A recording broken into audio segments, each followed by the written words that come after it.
Our friends in blue turned up at the garage I owned in the form of two officers in a patrol car. I watched them surreptitiously from my position under the hoist. It was unusual to see such happy-looking policemen. Their expressions turned more serious as they approached me. They confirmed my identity and said they'd some bad news for me. Something had happened to my wife at our house and she was in hospital, but they couldn't go into details. I tried to leave straight away, but they stopped me, wanting a few answers. "Can you account for your whereabouts for the last 3 hours, sir?" "Yes, officer, I've been here all day. Just ask my two mechanics. Sorry, I did slip off for 10 minutes around 11 a.m. to get us coffees." One of the policemen wandered over to talk to Mike and Pete. The other wrote down details of which coffee shop I'd been to. "Can you show me your car, sir?" he asked. "Sure, my truck is outside." I led him outside to my pride and joy. The thorough bastard scoured the interior, then popped the hood and felt the engine. Stone cold. "Right. That's all, sir. You can go to the hospital now." There was a look of concern on my face while the staffer at the hospital explained the extent of Kate's injuries, the fact she'd received a blood transfusion, and then informed me she was being operated on now. She was expected to be out of it until the next morning. I thought it was very unprofessional for the doctor to be half smiling the whole time he was talking to me. On the way out of the hospital entrance, I was intercepted by the same two policemen who'd been to the garage earlier. They wanted some more answers. We retired to the hospital cafeteria for some much-needed coffee. They wanted to know how my relationship with my wife was.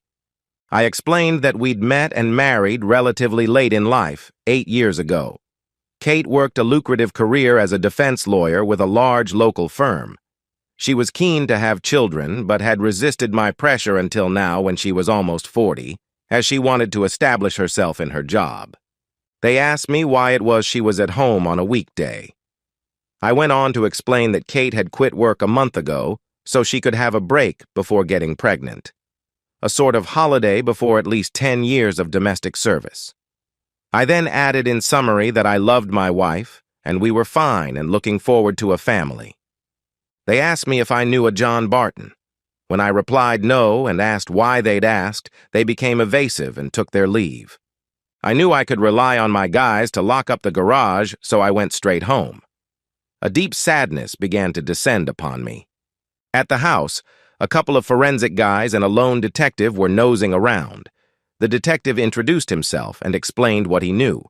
He then asked me the same questions the earlier officers did, plus one new one. "Can you explain why we found a few drops of blood in the downstairs toilet, sir?" "Sorry, no idea, detective. Now, can I ask you something?" "By all means, sir," he replied.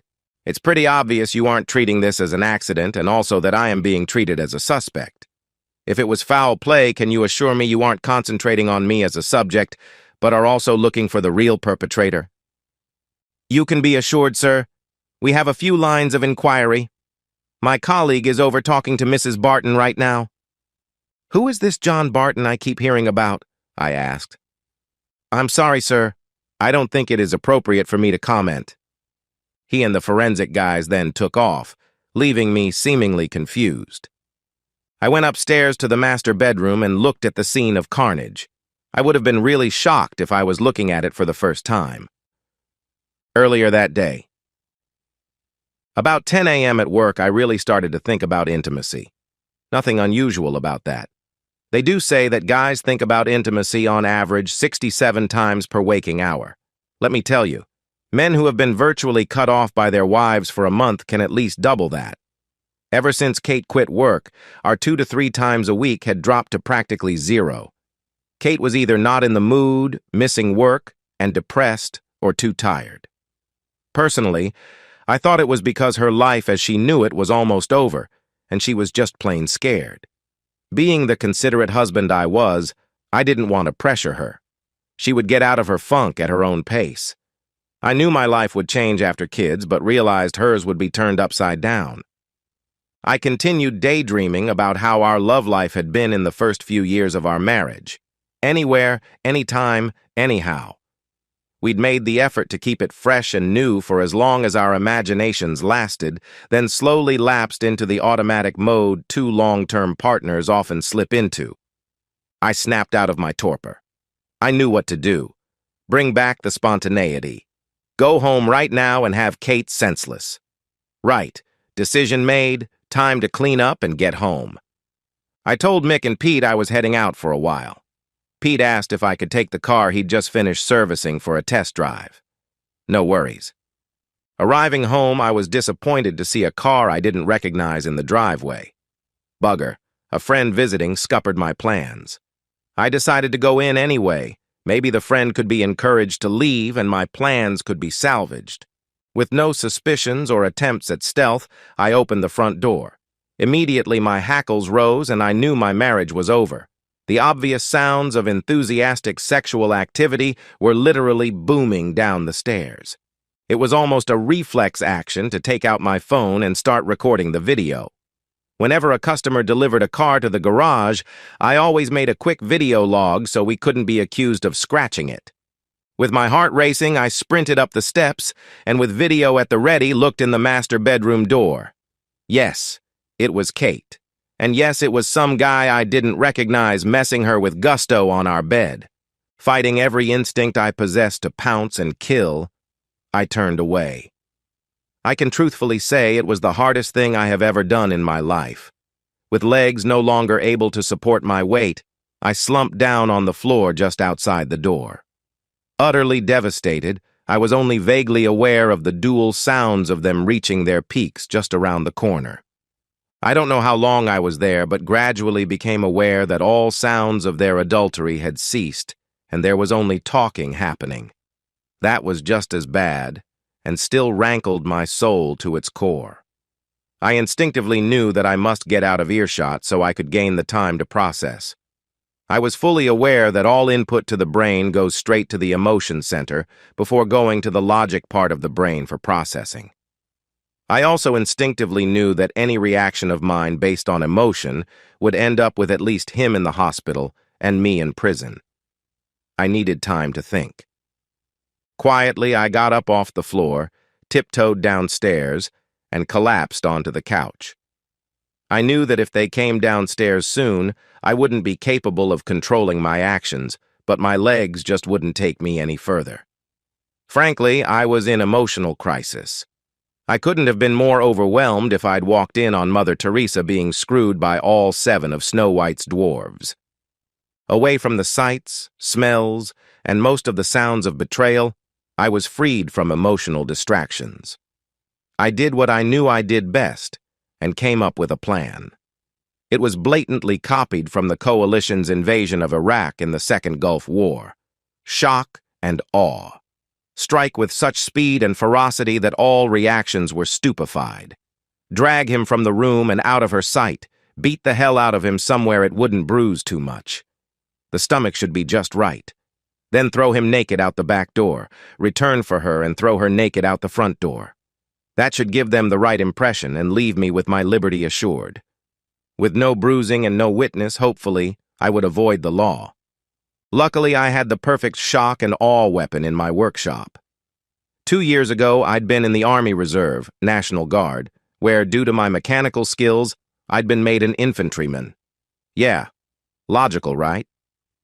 After one weekend exercise, I had been detailed to clean out the trucks we had returned to base in. That's where I found an itty-bitty device that was going to come in handy now. The police call them stun grenades. Special forces call them flashbangs. Slightly larger than a normal grenade, they are basically a small canister with a lever and pin mechanism for ignition. They were specifically made for hostage rescue and were designed to do little physical damage so they could be lobbed into a room full of innocents with no lasting harm. Sure, they would blow a few fingers off if you held one in your hand, but were generally harmless. What they did do, however, was go off with an 8 million candle power flash and a 170 decibel bang. The flash alone could stun a person to extreme non-function for at least 5 seconds. My devious mind, driven by newly acquired hate, quickly formed the rest of the plan. I didn't want to damage to my own house, so I couldn't just lob it onto the floor. Plus, the noise of it hitting would alert them. I didn't want that. I retrieved the device and quickly taped a short piece of rope to it, then put a loop in the end of the rope. Thus prepared, I tiptoed back upstairs.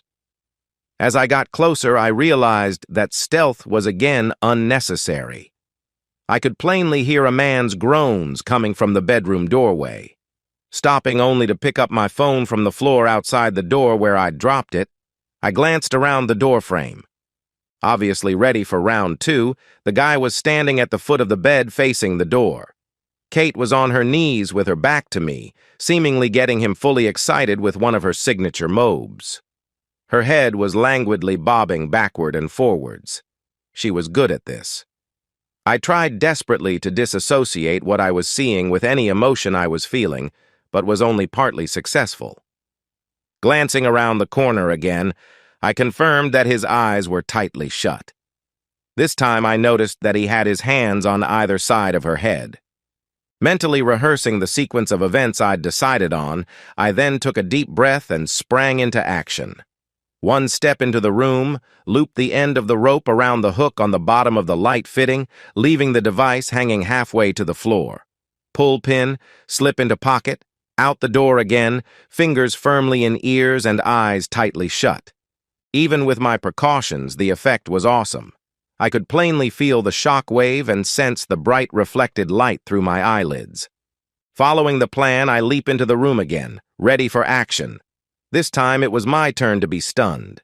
I don't know exactly what I expected to find, but it was nothing like the scene that confronted me. Mr. Anonymous was sprawled on his back on the bed with blood absolutely fountaining from his groin. Either nature had been extremely unkind to him, or there was some of his equipment missing.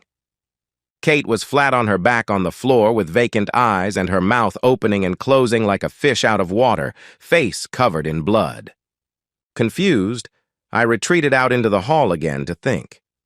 My reverie was disturbed shortly afterward by twin unholy shrieks from the bedroom, followed by various thumps and doors slamming open. I was starting to realize that I was in deep shit. My plan had gone badly right. Sorry, I meant wrong there. I looked around the doorframe once more into the scene of carnage. The guy had rolled off the bed and was curled up on the floor holding his groin, still shrieking like a banshee. Do you know how many nerves there are in a penis? Kate was nowhere in sight, but there was a blood trail leading to the bathroom. Must remove evidence. I re-entered the room, scanned it, and quickly found the detonator mechanism from the device, adding it to the rope in my pocket. I couldn't find anything else, so concluded it must all have been consumed. I started towards the bathroom, being very careful not to step in any blood, which was a big ask, I can tell you. Kate was on her knees spewing into the toilet. I fought the urge to go and help her. I just didn't care anymore. On the way out the door, I spotted something amongst the blood on the floor. I picked it up. It was warm and squishy and about 3/4 of an inch long. On the way out the front door, I detoured to the downstairs toilet and flushed it away. They wouldn't be sewing that back on. Careful not to screech my tires, I sped off down the street, thankful once again that we lived so far from the neighbors' houses. Halfway back to the garage, I dumped my pockets into a roadside bin. 10 minutes later, I was back in the small garage that I called work. I called over Pete and Mike, the two grubby, oil-stained guys I call my employees and friends. They hurried over, seeing I was rattled. Guys, I need you to be my alibi for the last 45 minutes. What do you say? Sure, boss, came almost simultaneously from them. Well, before you agree so hastily, I'd better tell you that what I have done is pretty bloody serious, and once I tell you what it is, you may not be so quick to answer. I don't know what the heck I will be charged with, but it could mean prison time. Before I explained it to them, I went to my office and threw on an old, dirty set of coveralls. I then went over to the bin and grabbed an oily rag, rubbing it into my face and arms. I didn't know when the police would be here, but I fully expected them. Both guys looked at me a bit bemused. I gave them a quick rundown on events of the last little while. They looked at me with stunned expressions. Mike was the first to break. He tried to hold it in for a good 15 seconds, then erupted in laughter. That broke the ice for Pete, who shortly joined Mike and me in uncontrollable hooting. Mine was driven by the aftermath of an adrenaline rush. It was fully 5 minutes before we all regained control, and with handshakes and promises of support, they returned to their oily engine bays. For the next hour, spontaneous chuckles could be heard from inside various grimy spaces. My wife, Kate, was about to reap the reward she'd earned for being aloof with my lowly friends in the past. Do you know how hard it is to clean blood up? Bastard stuff sticks like poop to a blanket. I ended up only cleaning the bathroom floor that night. I decided to just throw the bed linen away and made a note to get a new carpet for the bedroom. The ripped curtains would have to go as well. I tried to keep busy, avoiding thinking. That process wasn't helped by the constant phone ringing and knocking at the door. Yes, the media were in feeding frenzy mode. The combination of adultery and a guy getting his manhood bitten off was a story sent from heaven for them. I only answered the door once and soon unplugged the phone. Finally, with nothing left to distract me, I got around to my soul-searching. Did I regret what I'd done? Strangely, no. I hated cheaters with a passion. I'd seen too many guys turned into woman-hating recluses when they caught their partners out. The funny thing was that until before lunchtime today, I would have bet my life on my wife sharing that passion. I was still stunned that I'd been so wrong, not to mention utterly bemused at Kate's motivation. She seemed to be as devoted to me as I was to her, and our love life was just fine. Well, until recently that was. After hours of internal turmoil, I could only come up with one solitary clue. I recalled the hairs on the back of my neck playing up about 2 months ago when Kate announced she was resigning so she could enjoy her last days of freedom. I expected her to work until at least the 7th month of her pregnancy. Something about her statement that she wanted a last hurrah before children struck me as odd. My rumination was interrupted by my private cell phone ringing. Not many people knew the number. Caller ID showed it to be Kate's parents' number. They lived in the same state, but about 3 hours' drive away. I'd always got along with them fantastically, so I answered. After way less than the usual pleasantries, her mum cut to the chase. "Dave, what's going on? Do you know why there are a bunch of journalists besieging our house?" Well, they had to find out sometime. I just couldn't bring myself to go into detail. "Mum, did you watch the local news tonight? The top story, maybe?" I asked. "What? The one about some cheating woman biting her lover's toy off?" I'd always loved her mum's colorful language and no-nonsense views on life, but hell, she wasn't making this conversation easy. "Yes, Mum. Look, there's no easy way to say this, so I'll just launch straight in. The woman was Kate." Luckily, my discomfiture was cut short by a scream, followed by a dial tone. As I pressed the end button on the phone, I noticed an alert on the screen. Memory full.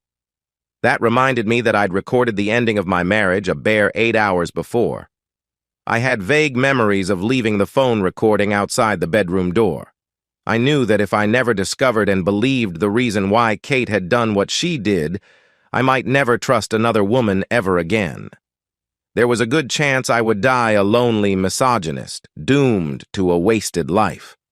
With desperate hope, I started the video playback. The screen showed the view I saw walking along the hall to the bedroom. I closed my eyes when it peeped through the door. I already knew what it showed.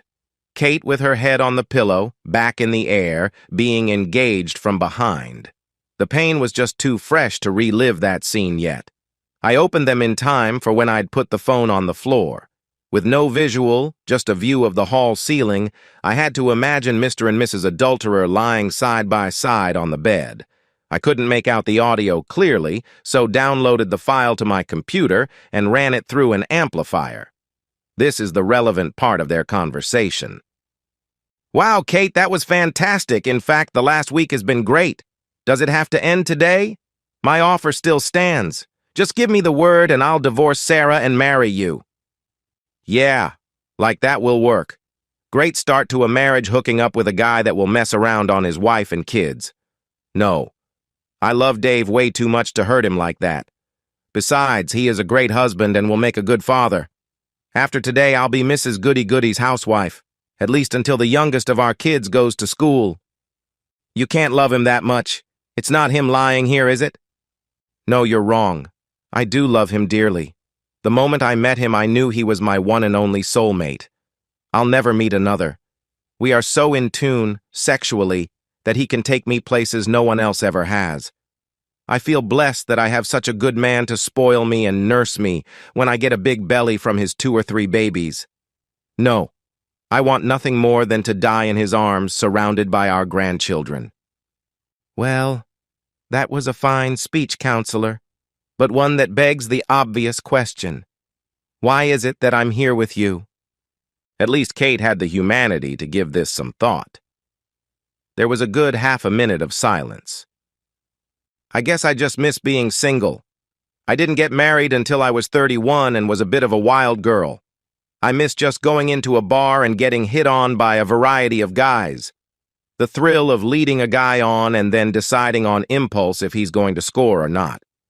Every second weekend lately, Dave has been going deer shooting with his buddies. 3 weekends ago, I decided to go for a trip down memory lane and hit a bar. That led to a one-night stand, which was kinda all right but unsatisfying. Then last Saturday, I happened to go to the bar where you were, and so here we are. Christ, that's cold, Kate, he replied. Just think of it as the last hurrah. Anyway, what are you complaining about, Mr. Big? Come here. I said it had to end today. I didn't say it had to end right now. I turned off the audio. I knew there would be no more intelligent conversation. At least now I knew I was a good lover and husband. The problem wasn't me. The next days were an anticlimax. After 2 days, the reporters demobbed and left my quiet street. I did get a phone call from a hospital administrator passing on a message that Kate would like some of her pajamas. I passed on that one. She could put up with those humiliating hospital-issue gowns. 2 days later, her father rang me. He apologized for his daughter's behavior and hoped I would stay in touch. To try to sweeten the deal, he reminded me that he did have another daughter, and she was recently divorced. Sorry, Dad, just too weird. 4 days after the event, it was back on the news again. Mr. Not-So-Big was released from the hospital. The journos had done some digging and exposed him as a serial cheater. Thus, they took some delight in announcing that although the surgeons managed to sew his manhood back on, it was very unlikely that it would achieve at least one of its designed functions. At the end of that week, I received a surprise visitor. Mrs. Barton, or Sarah, as she insisted I called her, was a fine-looking lady with sad eyes. She told me that she'd heard a rumor that I may have some evidence that may help her in her divorce case. I explained that maybe I did, but couldn't admit to it without incriminating myself. She understood and was very apologetic for asking. I told her I thought there was such a glut of circumstantial evidence that she wouldn't need what I had. If that proved wrong, then I urged her to come back and I might reconsider. She had such sadness about her that I took pity. Pulling the video file up, I played her just the aftermath of the Big Bang. The shock at her husband's screams made her cringe initially, but she soon rallied. Suffice it to say, when she left, the sadness was gone. Being the helpful guy I am, I invited her to come over whenever the sadness returned for a pick-me-up. Oh yes, that wasn't the last time I would be seeing Sarah Barton. The last visitor I received was probably the strangest. On Saturday, I answered the door to the detective that I'd talked to at the house on the day of the big event. Gone was the suit, just jeans and a shirt. "Hi, son. No, I won't come in. I just wanted to say that with insufficient evidence, I have recommended the case be closed." At my thanks, he turned to walk away, then paused and looked back. "Look, I'll be retiring at the end of the year. If I come back after that, would you tell me how you did it?" I just smiled and bid him a good day. The letter from Kate arrived the following Tuesday. "My dearest Dave, I cannot tell you how ashamed and sorry I am for what I did to you. I fully understand why you haven't been able to bring yourself to visit me, and I forgive you without reservation. I never thought of the full extent of possible repercussions for my actions. I certainly never knew my parents would virtually disown me over the phone. I know that I have forever lost your love, trust, and respect, which hurts me more than I can possibly describe. I understand if you don't ever want to speak to me again, but it may help your recovery if you allow me to explain why I did what I did. Just be assured it was all my fault. It's your choice. You know where I will be for a while. The doctors say I won't be able to speak properly for a long time, if ever. They think I swallowed the tip of my tongue when I bit it off. They are telling me about some experimental stretching techniques that may restore some function.